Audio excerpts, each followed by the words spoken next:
What's up? Alright guys, I'm back for another vinyl video, and this one here is just a recent vinyl finds. I picked up, I think what, 1, 2, 3, 4, 5, 6 records for $10, which was pretty good. Each record was like $2.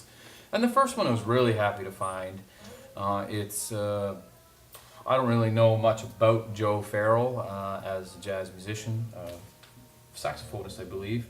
But I know all the other people that he's playing with on this album, and it's Chick Corea, Jack DeJohnette, and Dave Holland, and John McLaughlin, all of which played on Bitches Brew. If I'm mistaken, forgive me, but I'm pretty sure. I'm reading that book. Oh my God, it's called Miles Ahead. All about Miles Davis's electric period from the 60s and the 70s. It is absolutely phenomenal. I highly recommend it. Chris Astrotraveler68 mentioned it in his one of his videos where he was talking about his books, and he said he read it 2 or 3 times, and I can understand why, because it is phenomenal. It's so well written too, and there's not so much criticism. It's just telling it how it is, and that's what I really like. You know, it's just really. Oh, by the way, look who's back. Charlie. Psst, psst, psst. Who's up? What's up, buddy? What's up? He's a good boy. He just loves hanging out, man. Maybe I'll try and give him a little bit of a spotlight by going there. Nah, it's not working. He's holding on though for dear life. Anyways, the album I'm talking about, sorry, I'm kind of blabbing here, but Joe Farrell Quartet on CTI.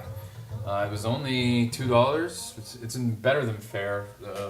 Backstreet Records, when they do their records up and grade them, fair is always pretty good. Excuse me.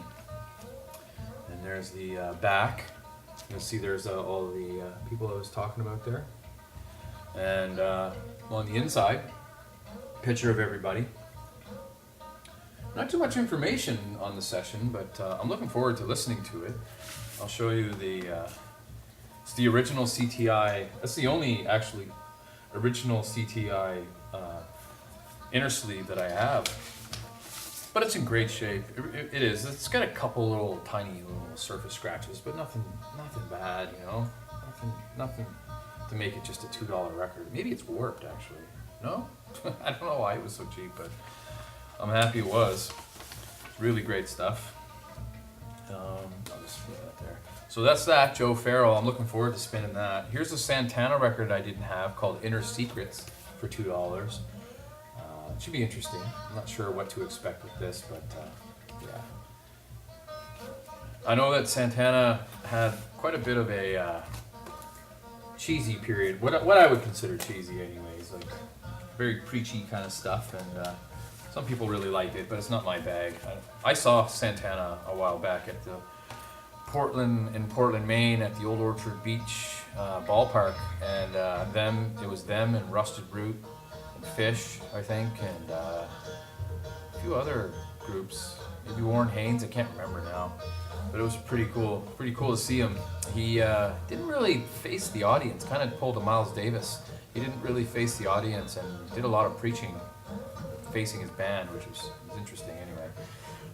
Van Morrison, Wavelength, again for $2. Unfortunate that someone wrote their name there, but whatever. I mean, that doesn't really bother me too much. I don't know really where this falls in Van Morrison's catalog, but I tend to really like most of his stuff actually. This one was really cool. I get for 25 cents too. It's I always pick these up if I see them. It's Kool and the Gang, Wild and Peaceful. Looks like it's gonna be really, really funky. I love their nicknames, eh? They just, Funky George and DT and Clay and Kool and Ronald. They all just have like really interesting. It's cool artwork too, actually. But if you didn't know better, you'd think this was like a spiritual jazz classic or something. The way. Is that a sticker? No, it looks like a sticker, but that's actually right in the graphics. And I didn't know this. I for $2 I took a chance on this record, and it's a group called The Wackers, Wackers, and the album's called Shredder. And Gord at Backstreet Records said, "Oh, that's a good record," and I said, well, what is it like? Is it psych? Because it looks psych to me. Does that not look psych? And he said, no, it's not psych. And then I said, oh, is it like sort of, Black Sabbath-y or something like that? And he's like, no, I can't explain it. You're just going to have to listen. So, and I'm quite certain it's a Canadian band with all the Canadian flags all over the place on the back also. So, be interesting to hear this. Mark, Dr. Deadwax, you probably know about this band. I don't know anything about them, but I just picked it up for $2. I took a chance. And the last record I'm going to feature in the recent vinyl finds is another CTI for $1.49. George Benson, Tell It Like It Is. It has a lot of really great other artists that play on here. Arthur Clarke, Joe Farrell, which is the guy that is on this record, on this one. Sonny Fortune, Joe Henderson, Hubert Laws, Jerome Richardson, Lou Soloff. I don't know what to expect with this. I know George Benson for me too is sort of hit and miss. But this one I feel is going to be pretty good. Tell It Like It Is on CTI A&M.